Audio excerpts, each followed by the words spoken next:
단군 일의 최대 규모의 방위력 증강 사업으로 꼽히는 KF-21이 역사적인 첫 비행을 마치고 약 열흘 만인 29일에 2차 시험 비행까지 성공했습니다.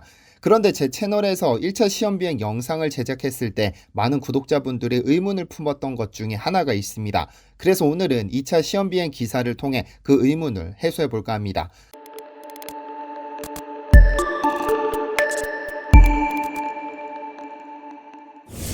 안녕하세요, 디스멘터리입니다. 지난 2019년 7월 19일 오후 3시 40분 대한민국의 방위산업 역사가 새롭게 쓰였습니다. 2001년 처음 김대중 전 대통령이 한국형 최신 전투기를 개발하겠다고 천명한 이후 무려 21년 4개월 만에 그 결과물이 실제로 하늘을 날았으니까요. 이로써 한국은 세계에서 8번째로 초음속 전투기를 개발한 국가가 됐고, 동쪽 독도부터 남쪽 이어도, 서쪽 경렬비열도까지 이제 한국이 직접 개발한 KF-21로 지켜낼 수 있게 됐습니다. 그런데 약 33분간 펼쳐진 첫 시험비행 영상이 공개되자 많은 분들이 궁금했던 것이 있습니다. 1차 시험비행 장소로 이동해 보겠습니다. 경남 사천 공군 제3훈련비행단 경납고에 세워진 KF-21 시제기 제1호기 옆으로 약간 긴장한 표정의 조종사가 등장합니다. 총 비행시간만 2000시간을 넘는 베테랑 중의 베테랑으로 꼽히는 제52 시험평가전대 소속 안준현 소령은 역사적인 첫 비행의 조종관을 잡았지만 그 역시 긴장하지 않을 수 없었습니다. 그간 엔진 가동 시험, 램프 택시를 포함 수없이 많은 테스트를 거쳤고 1년 이상 크고 작은 교육과 훈련을 받았지만 활주로를 이륙해 하늘로 날아오르는 것은 그 역시 처음이고, 그의 손에서 대한민국의 역사가 새롭게 쓰여진다는 점이 적잖이 부담됐을 겁니다. 여기에 아직까지 공인되지 않은 전투기를 타고 하늘에 올랐다가 자칫 불의의 사고라도 생긴다면 자신의 목숨도 담보할 수 없을 테니까요. 하지만 베테랑답게 그는 KF-21 시제기를 이끌고 경납고로 나와 활주로에 섰습니다. 잠시 뒤 요란한 굉음을 내며 하늘로 날아오른 KF-21의 위험은 대단했습니다. 이제껏 미국이 만든 전투기가 그랬던 것처럼 전투기 특유의 굉음과 함께 하늘로 날아오르더니 상공을 자유롭게 날았죠. 그리고 이 모든 비행은 단 1초도 놓치지 않고 모두 영상으로 공개됐는데요. 그런데 상공을 날던 KF-21을 본 많은 이들은 이륙 직후 고개를 갸우뚱했습니다. 보통 비행기가 이륙 후 상공에 오르면 바퀴, 즉 랜딩 기어를 접어넣고 비행을 이어가게 됩니다만, KF-21은 이륙 직후에도 비행 중에도 심지어 착륙 때까지도 무려 33분간 랜딩 기어를 펼친 상태로 비행했죠.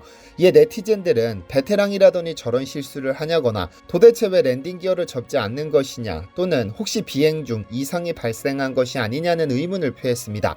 21년이라는 연구개발 기간을 거쳤는데 총 비행시간 2000시간 이상 베테랑 중에 베테랑이 조종관을 잡았는데 연구개발비만 8조 8천억 원에 120대 양산 비용까지 총 18조 원을 쏟아부었는데 이렇게 사소한 문제가 있을 수 있냐는 것이었죠. 그런데 이는 실수가 아니라 의도적으로 그렇게 한 것입니다. 개인적으로 저는 깨름칙한 기억이 있습니다. 10년 전 인도네시아 여행 당시 수도 자카르타에서 비행기를 갈아타고 족자카르타로 이동했는데 제가 탄 비행기가 공항에 착륙하지 않고 다시 자카르타로 회항한 적이 있습니다. 기내에 항공사 따님이 타셔서 땅콩이 준비되지 않았다며 비행기를 되돌린 것은 물론 아닙니다.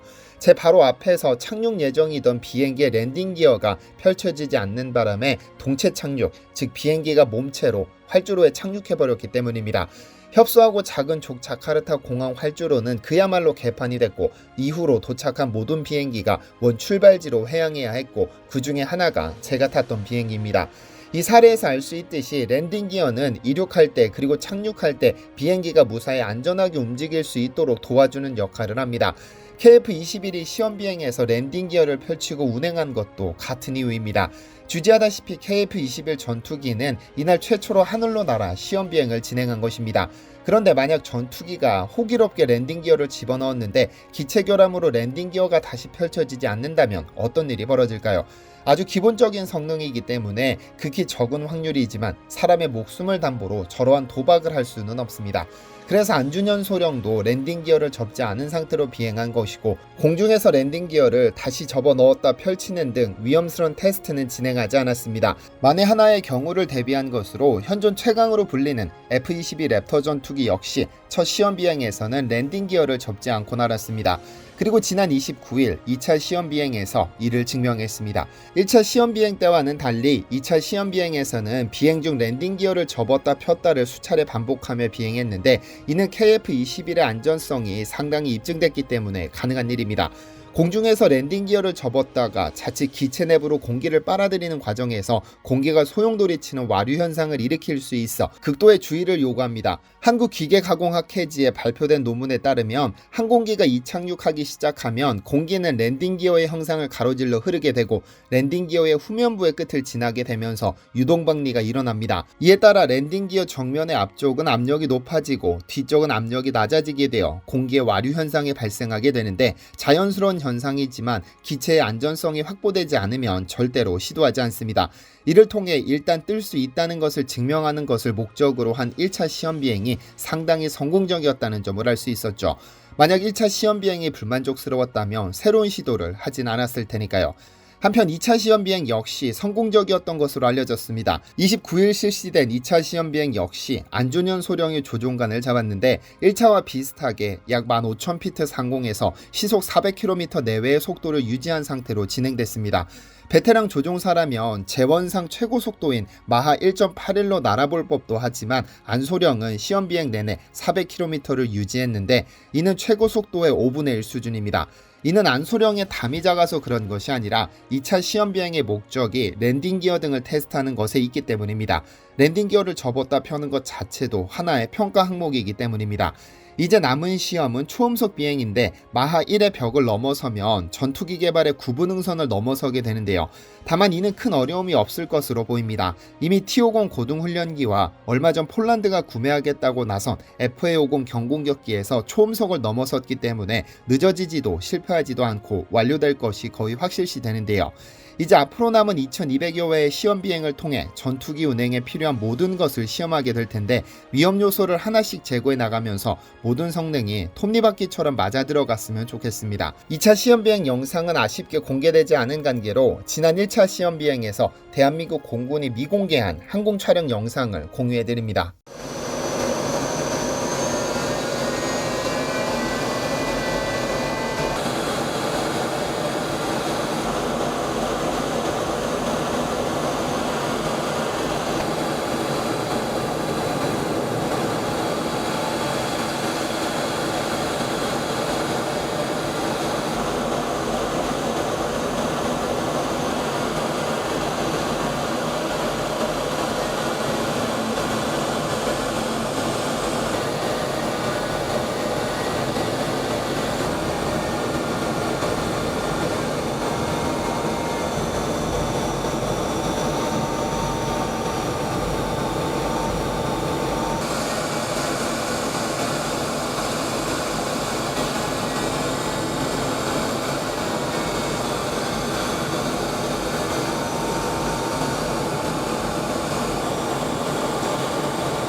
디시멘터리에서는 여러분의 제보를 기다립니다. 제 채널에서 다뤘으면 좋겠는 뉴스 또는 널리 알려졌으면 하는 영상은 디시멘터리 네이버.com으로 보내주시면 소중히 제작하겠습니다. 시청해주셔서 감사합니다.